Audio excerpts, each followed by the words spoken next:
Hello everyone, welcome back to the show now. I'm sure all of you are at home on this Vesak Pura Day. It is a national holiday as well. And after observing the religious observances that were to be held yesterday, as the professor mentioned, this is the time to go out and enjoy the culture of the Vesak festival and to experience so many sights that are around the country, so many pandals that have come up, the lanterns. It makes the city a beautiful place to visit, especially in the night. You've never seen so many crowds on the road as you're on the Vesak Festival Day, right, Professor?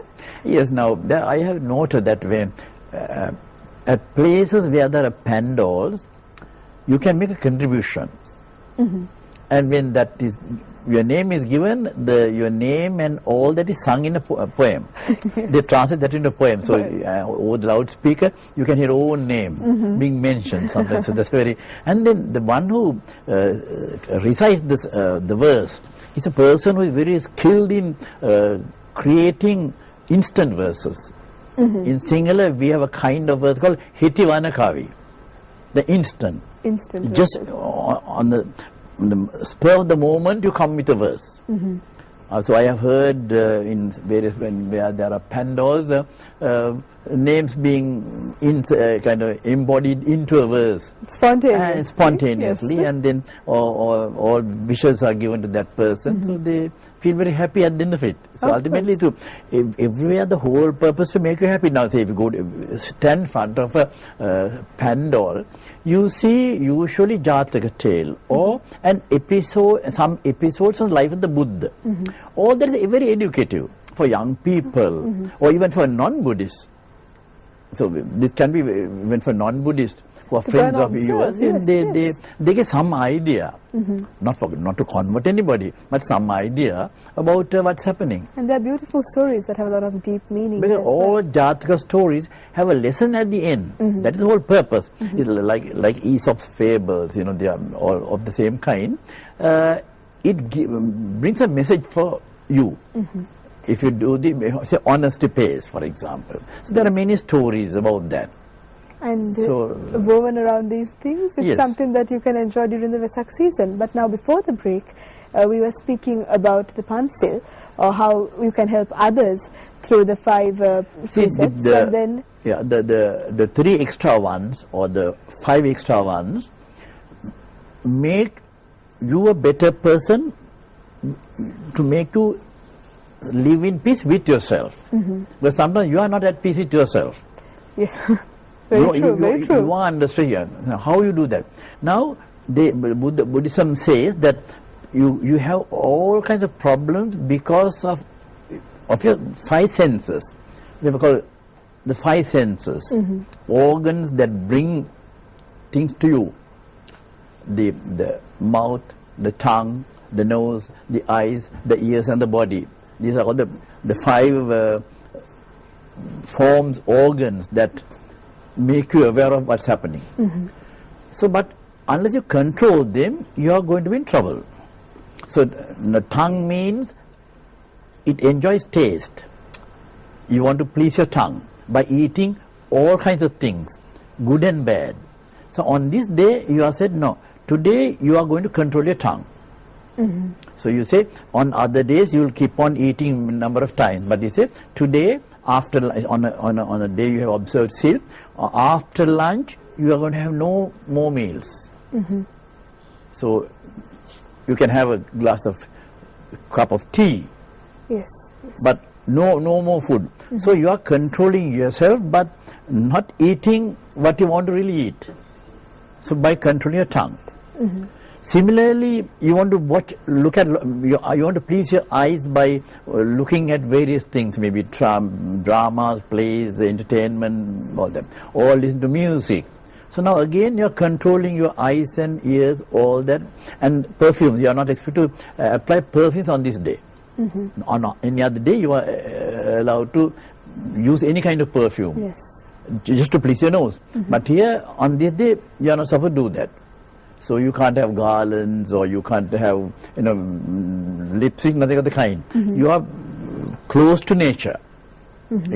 So you are made to control your senses, so that if you control your senses, if you eat just that much of food, and the right kind of food, you are going to be very healthy. So that's if you have a healthy body, that's the first thing necessary for a man, because a sound mind comes into being only in a sound body. So the then of course there are there's another one. Don't touch money on this date. Now money symbolizes business. You need money at any time. So usually in those days you didn't have paper notes.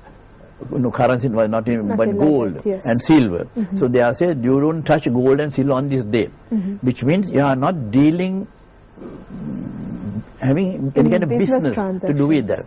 So that means on this day you have to again controlling desires.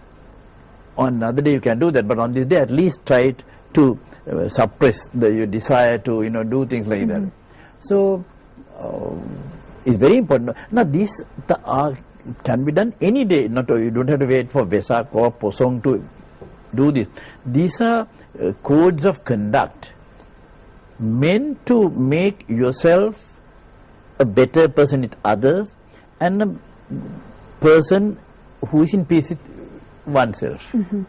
So for me, so that's it. I mean, so if you do all that, there's no point in calling you a Buddhist or a Christian. Or it means you're very kind and polite and considerate. That's all that matters.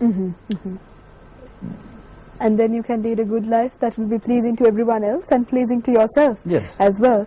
And speaking about the Vesak festival, now I have with me here a book that was penned by a professor, and that is the Vesak Full Moon Festival, and this was published some time ago. But again, now in this book as well, you speak about how important the festival is to us Sri Lankans and the different facets of the festival. And when we speak about just the ordinary way in which the Buddha led his life, in a practical sense of it, what are the best things that we as Buddhists and we as Sri Lankans can gain into our lives through the way that Lord Buddha led his life? Well, he wanted us to lead a very simple life. The whole point is to be happy. And he said, lead the path to happiness.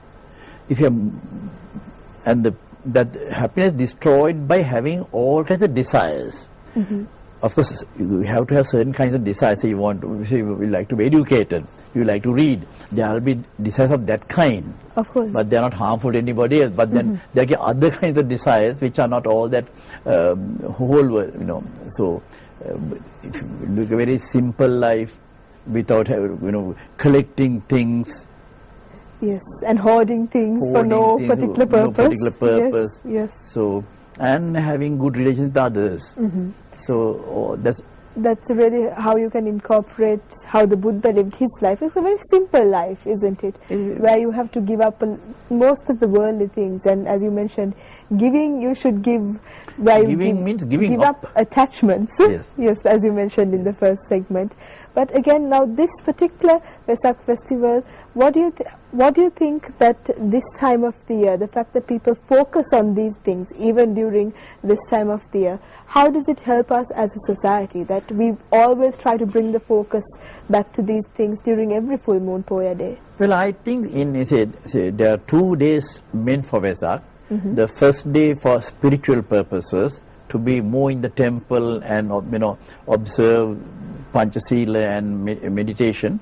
The second day is more for cultural purposes, to be out with others, enjoying again certain aspects of Buddhist art, the painting and all that, singing. So combined, it makes at the end of it, I think you are a better person, because you have spent time in a very fruitful way. You have learned, especially children will learn a lot of things at the temple. Because they have more time to listen to just by observing. On another day you can turn on your television and listen to a sermon. But if you go to temple on this day, you'll have many more occasions to listen to sermons by different monks of different, intellectual stature. So, and then of course you are given time to meditate and all that. So it's nice if to take 1 day or 2 days off just for observing these things. Yes. I won't say Buddhist purpose. These are things good for human beings. You see, there's nothing so much Buddhist or Christian about it. If you practice this kind of thing, and if you are on good terms with others, it's all that matters.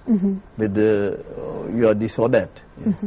So definitely, and that's the best way you can live your life, where you're living a peaceful life and you don't really have problems with others and you don't have problems within yourself. I mean, I've heard that it's always important to make sure that you yourself are happy with who you are before you try to make anyone else happy. So I guess that it really is the meaning behind Vesak, and sharing with others, sharing love as well as sharing of your possessions, giving up worldly attachments.